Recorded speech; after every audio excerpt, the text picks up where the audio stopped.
So what these cars are basically made for is if you don't want to spend, I should say, if you want to spend the least amount of money possible on a vehicle, this is what you go with. And that's basically what we have here. And I mean, you can get this even in this market. This is a 2020. It's got 14,000 miles on it. I think they're asking less than 15 grand for this car. And really, what these are best for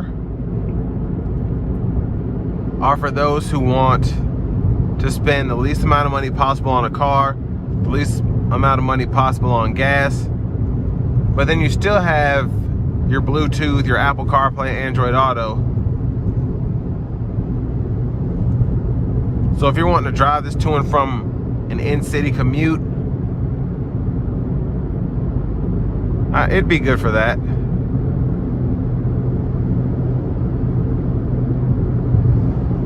But I will say that these are made cheaply. But of course, that's to keep the cost down.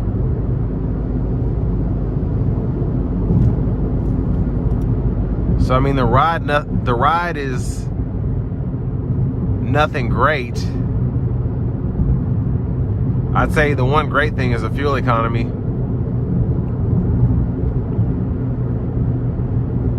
But I'm 6'3" and my legs are spread out because I can't fit them underneath the steering wheel. And just how the seat's set up, it's not worth it in my opinion. But if you're average sized person, probably like 5 to 6 feet tall, you can make it work. I mean, I could make it work. It's just my body would not be appreciative of that in the long run, just being such a large person.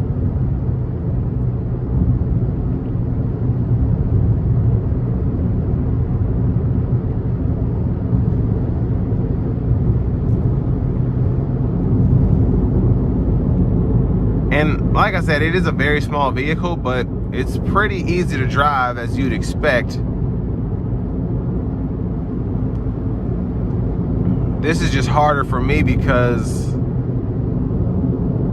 like I said, I'm such a large person, so the seat in comparison, not big enough for me. The pedals, I feel like I could break them. And just the overall seating position is not the best for me because I still have to lean the seat back to make sure that my head fits without hitting the roof.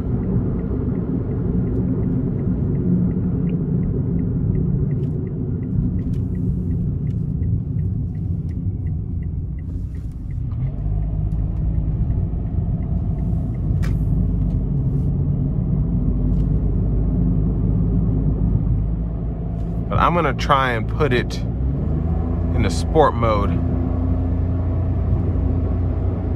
we're gonna see how it does getting on the interstate.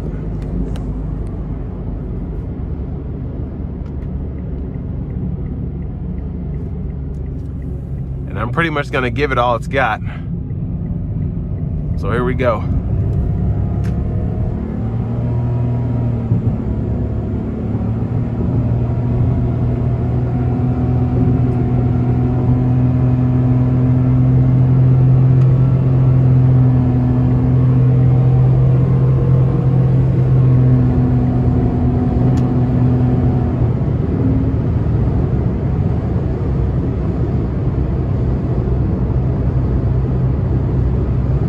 I will say that is one of the most interesting acceleration tests I've had.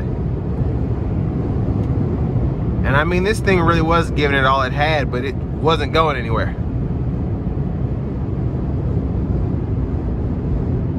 So I mean, it's not,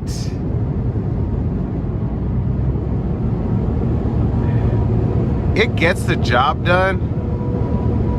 But if you need to bust a move in traffic or accelerate or whatever, it's going to be extremely difficult to do so safely. Because when you put your foot to the floor, it does very little. Now, I've driven slower cars, I've had slower cars, but for 2020, it's just It's alright. That's really the only way to put it. It's really not that. It's not good, but for what it is, it's alright.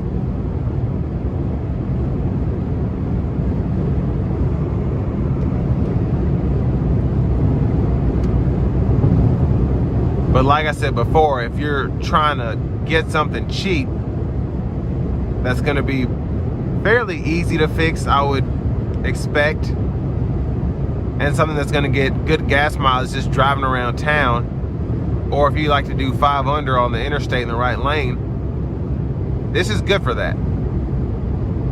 But don't expect it to be comfortable. It's nice that it has heated seats in it, but that really doesn't do much for you in terms of how comfortable the seat is itself. And of course, cruise control is a nice feature to have.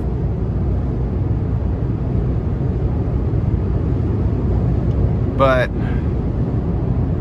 I mean, there are other options out there. Are those options going to be in your budget? That's up to you.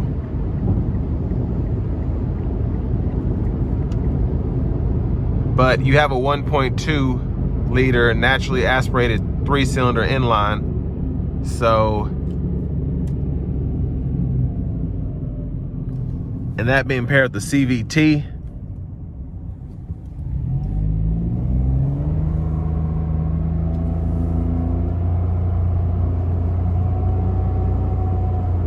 I'd just rather have a smaller displacement 4-cylinder with a turbo, like the 1.5s and the Equinoxes and the Malibus. But with that being said, this is going to bring me to the end of my review of the 2020 Mitsubishi Mirage Hatchback Limited Edition.